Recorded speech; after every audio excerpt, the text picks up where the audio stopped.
and looking like they've, been taught a bit. That's really interesting, and you must be really pleased to have made a decision to shift policy and actually see the fruit straight away. Well, we've always been able to train 2-year-olds, but I don't know, maybe we just weren't buying the right types or trying to source the right types, and maybe we just, were too much letting them do it on their own rather than teaching them.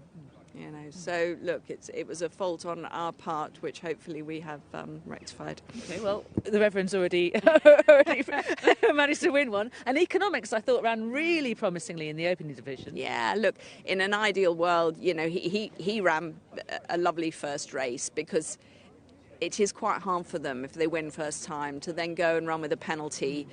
They have to be quite useful, and you win first time and everyone's excited, and then you go and run with a penalty and they get beaten, everyone goes, oh, so actually economics ran beautifully, because he was a bit sharp out, was a little bit too handy, then sort of got a little bit lost in the middle of the race, but flew at the end, and I thought he ran a really nice race, and that all three in the first behaved really well as well, and travelled well, and sort of they'll all come on a lot for the run, but they did look like they sort of knew what they were doing a bit, so it was good. And the ground was crap as well, so I don't think any of them would really want that ground. Yeah, very few would. And did you take Kilt out because of the ground out of the second division? He wasn't very well this morning, so he had a temperature this morning, so can't do that. So we'll just wait till he's feeling better and get him out. Okay. And to switch from 2-year-olds to the other end, Hamish later today. What are you thinking about the St Simon? I mean, obviously he's been carrying a penalty to victory in 3 starts already at this level this season. Yeah, I mean, he's not the easiest, and he hates Newbury, and I wasn't that keen on going to Newbury, but the ground was there, and obviously, he's 7 years old and he's a racehorse, so he needs to run when you get the ground, but he isn't that easy. He was very difficult at Goodwood, although he ran very well. So we've sort of got the pony coming with him today and all sorts of stuff to try and keep him. He loves the pony, so just to try and keep him grounded, because he can get a little bit above himself. Okay. What was the reason for ducking not ducking necessarily, that's a pejorative word, but not going to the Irish St Leger, in which he ran so well last season? Because that was in the mix immediately after the Glorious. The ground was too fast. Yeah, ground was too fast. We'd love to have gone there. Right. We just haven't, since Goodwood, we have not had a race suitable for him, on ground suitable for him. The St Simon was the first one, so we were going to go there despite my reservations about Newbury. So that was gone, so we've come here. So look, this will be his last run. There was an option on Monday on the all-weather, but he likes soft ground, so we'll see how we go. His last run of the season? Last run of the season, yeah. He'll be back next year. I was going, you worried me there. Yeah, no. Last run this year, and then he'll go off on his holiday, and so he'll be back next year. Okay, well, I look forward to seeing him and his pony later. Yeah. Even with a child, really. It's obviously a trying child. Well, many congratulations with the Reverend. Lovely. Thanks very much. Thanks.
Our third race here at Newmarket is the Prestige Vehicles Handicap over 5 furlongs. We're going to start by looking at number 7, as that horse is right in front of me. This is Sarah Dawn for Jack Shannon. Yeah, I thought ran a nice race really last time out, did Sarah Dawn, and probably just the race got away really to some extent, travelling well and never made up any ground on the couple that beat her, but equally wasn't losing any. Goes in these conditions well, holding her form well, and did shape like she was in really good order last time. OK, I'm going to drop 2 horses back, so all the way round to the left to number 14, and that's Munificent for Chelsea Banham. We're talking about free-going horses and whether they're going to be well suited by these conditions this afternoon, and he is one that can take a little bit of a hold. He's got plenty of early pace, but he's going to be taken on a little bit as well, and you can just see a slightly edgy character, isn't he? Definitely, you can see the white of his eye, can't you, as he's going past us, and you can see why he might be free-going in their own. Right, all the way round to the left and pick up the horses that are just passing the trees, and there's a pack of them over there, headed by number 5, Kassar Power for Phil McEntee. Yeah, he's edging down the weights a little bit, will handle the conditions pretty well, but just needs to bounce back to form after a run of efforts that haven't really seen him competitive. As I say, he's got that easy ground form, and probably his last good run was at Chester on a slowish surface. He's quite a strong, compact, sprinting type, isn't he? He's not got a great deal of size, but he's kind of all there and close coupled. 2 horses back to number 10, and that is Show Along for Tim Easterby. Yeah, Show Along, who will love these ground conditions. He looks in good order. Hasn't necessarily been at the top of his game on his recent starts, but he's just edging back down the weights. You'd maybe just like to have seen a little bit more from him recently. 4 horses back to number 3, and that is Sound Reason for Kevin Ryan. I've gone for the tongue tie for the first time today on Sound Reason. He's back down to a winning handicap mark, and for all that his winning form has come on faster ground, he does have some bits and pieces of slower ground form. He's feasibly handicapped, and he might just be suited by a good gallop ahead of him. 2 horses back to the horse that we can't see the number cloth, but we can see the cheek pieces, and that is Big Bard for Gary Moore. I think he'll love the return to these conditions, and I thought he shaped quite nicely. He's a big, strong horse, isn't he? He'll go through this ground fine based on the form book, and as I say, he's a strong-looking individual. He see him better with the sheet off, but he certainly looks round his hind quarters like he's ready to go. He's feasibly enough handicapped, and I liked the way that he shaped actually on the return from a little bit of a break last time out on ground that was probably quicker than his optimum. OK, let's drop back all the way to the left-hand side, pick up the second horse that's coming towards us, number 6, Cavalier Approach for Edward Bethel. I think he's probably the horse to beat. 2 from 3 since joining this stable. Enjoys these kind of ground conditions. Admittedly, maybe not on anything quite as testing as this, but I think he'll be suited by it. He showed stamina for further last time out, but he looked the winner at every point of that race at Hamilton, travelling quite kindly. The form of that has worked out. The horse that he beat came out and won next time out, and then was narrowly beaten. He's up £5, but remains well enough treated, I think, based on the level that his dam got to and the way that he won last time. The horse behind is number 13 on his toes, Heracles, having a second start for Paul Midgley. Yeah, and an encouraging enough start for this yard at Leicester last time out. Similar level of race that he's in today, and he's an unexposed horse. Right, back round to the left. The second horse is the top weight, number 1, Antiphon for Mike Murphy and Michael Keedy. Yeah, had Sarah Dawn in behind at Windsor last time out. Will enjoy these ground conditions. He's on the same markers for his last 2 wins as well. Yard had a big priced winner last night. Interesting runner. 2 horses back to number 8, and that is Hover on the Wind. For Chris Dwyer and Marco Gianni, who was in great form last night. 3 winners for Marco at Chelmsford. Another of those free-going horses that, under these conditions, might just overdo it a little bit. Yet to win in his 8 starts so far. He's got cheek pieces back on today. He's tried headgear in the past, didn't have it on last time. Struggling to fancy him particularly. Behind is number 11 in the pink and green. That's Willingly, the mare trained by Mark Usher, with Joe Fanning on board. And she will love this ground. I suspect that the handicapper is starting to get in control. For all that she was well enough on top last time out when she won at Nottingham. This would be a slightly more competitive race, I think, and she is up the weights to a career high rating, and all of her previous wins have been with either a £5 or £7 claimer aboard. And the last horse has just passed us on the left here, and that is Parisiac, number 4, for Alice Haynes, with young Tommy Jakes on board claiming 7. And another of the slightly free-going horses, but comes into it on the back of a good run, only going down a half length clear of the rest at Redcar. That was on soft ground, so effective on the conditions. Tommy Jakes knows him, having ridden him for the first time on that occasion. I think he's going to be a claimant that might just kick on through the winter and do quite well, Tommy Jakes, so perhaps a name to keep an eye on. And Parisiac comes into it in good form. He's got the red hood on and it's doing its job. He's nice and relaxed. You've seen almost all of them. 13 go for our third race. The exception is horse number 2, the Mercurial, the Thames Boatman, does not go.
Race. It's a Class 5 handicap, but there are many in with chances. Maxino and Show Along, the joint favourites at 6-1.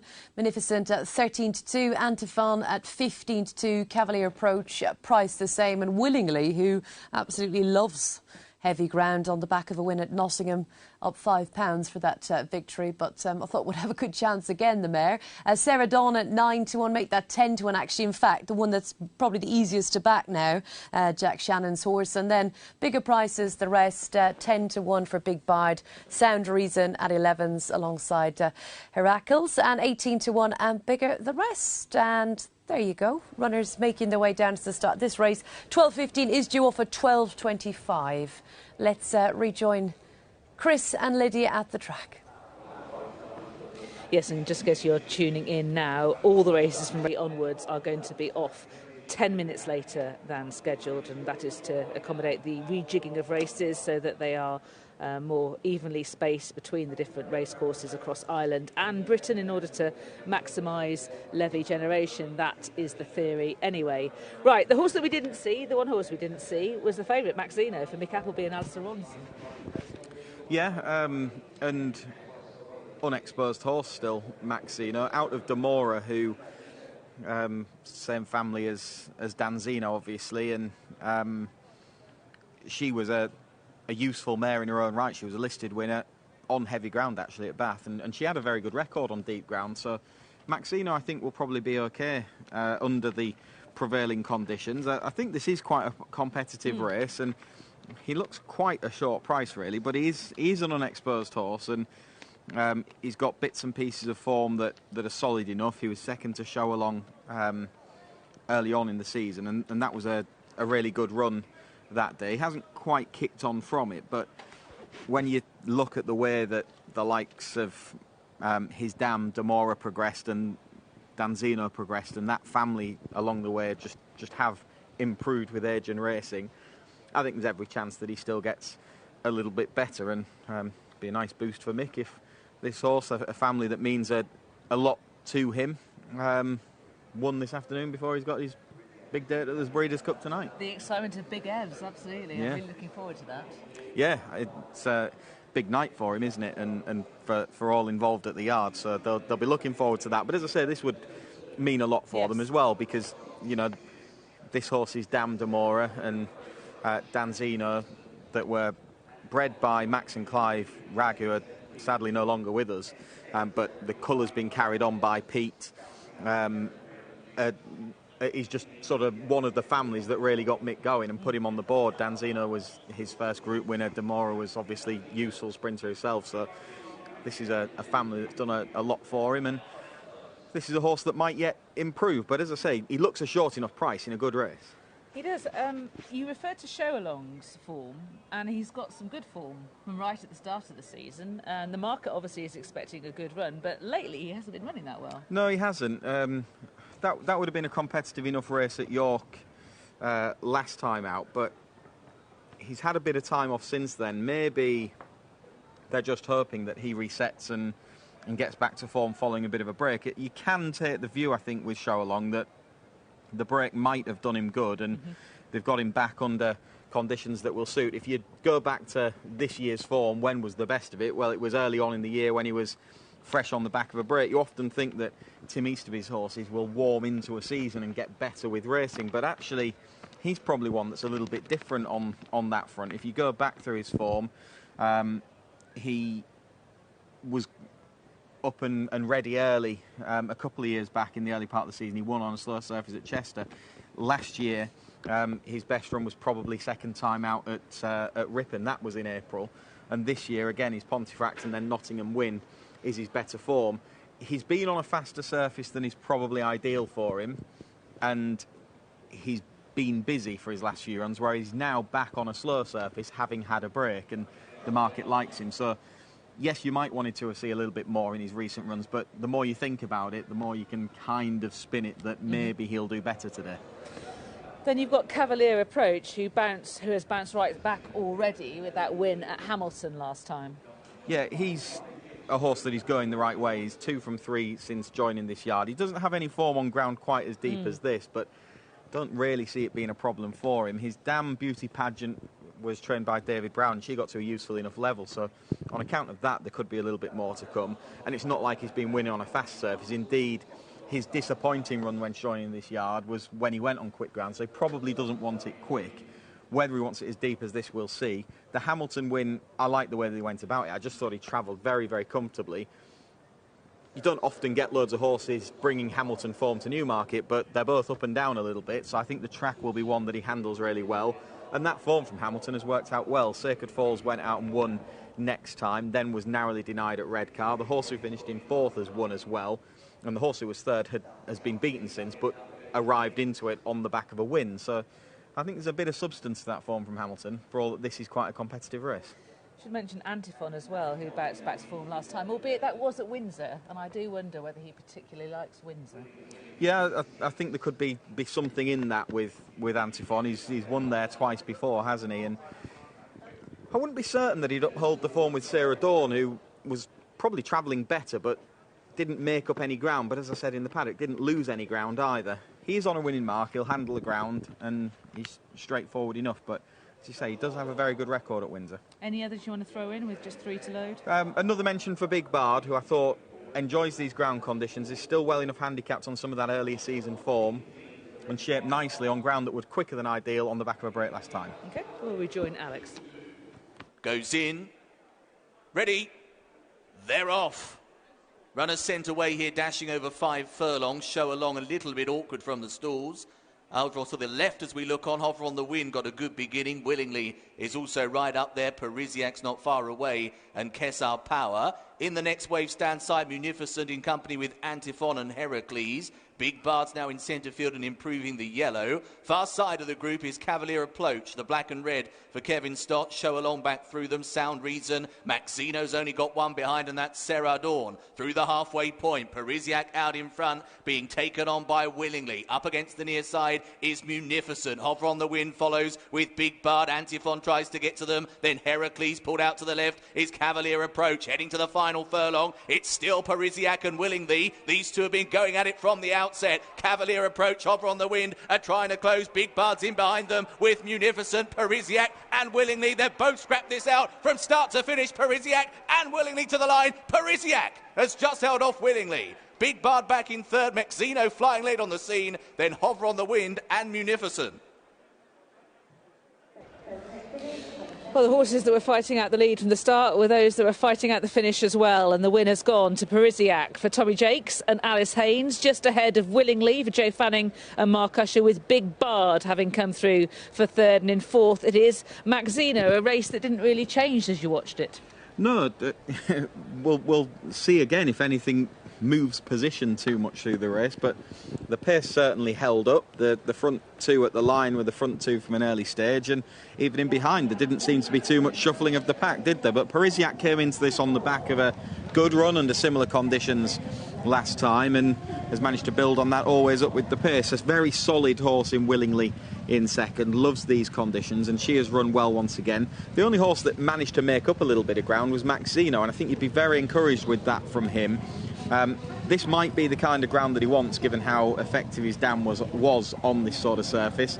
Running out of time now with him on the turf this year, but sure that Mick could have him well enough tuned next year. They might give him a go on the all-weather. There's the start, and slow into stride was the Strong in the Market show along. Having get up, it worked up. So, yeah, seemed to get very restless in the stalls, completely fluffed the start. Has actually run quite creditably in that context. Yeah, he's another one that does make up a little bit of ground. You can see Maxino is just nudged along to get into the race, and then once he's on the heels, he's comfortable through the race. But the winner and the second are there right now. Antiphon doesn't get beaten too far, he's in third. Hover on the Wind, who seemingly had a bit to find, was always up there and has run very well, but might just have been at a tactical advantage in doing so. It really hasn't changed much, has it? No, not at all. Which is why you're looking at horses that have managed to come through. So your eye is on Maxino, who's just working his way in mid-division, but also the horse on the stand side rail, which might be a help. Yeah. Show Along in the yellow and red. They're the two, aren't they, that have really made inroads from towards the back. And they'd be the two horses that you'd be interested in. This is a track that often the pace does hold up pretty well. Absolutely. It has done once again. I thought there was a danger that they'd overdo it in front here. They haven't, clearly, and it has held up pretty well. They're two very obvious eye catchers, I think, Show Along and Maxino, and you can kind of make a handicapping argument. Maxino, generally an unexposed horse, he kind of wants these conditions, and the other horse that's caught the eye, of course, is Show Along, and they had that first and second place finish at Nottingham earlier on in the season on similar ground, and on that form they were both feasibly enough handicapped again. So given the point that we're at of this season, there are more horses to be interested in early next season. We know that Mick can have them ready first time out. We know that Show Along has often been ready in the early part of the season. We're a long way down away from it, but I think April time next year, the two horses to be keeping an eye out for. Yeah, maybe you might see Maxino on the all-weather. Could well do. He hasn't had an overly busy campaign, but Pete, who owns the horses now, might just be going down the route that Max and Clive did, which isn't over-race them when they're young, and they might not want them to have too long a campaign, so they'll make up their mind with Mick on that front. But I think as much as anything, he's a horse that into next year on slow ground might be of interest. Yeah, absolutely. So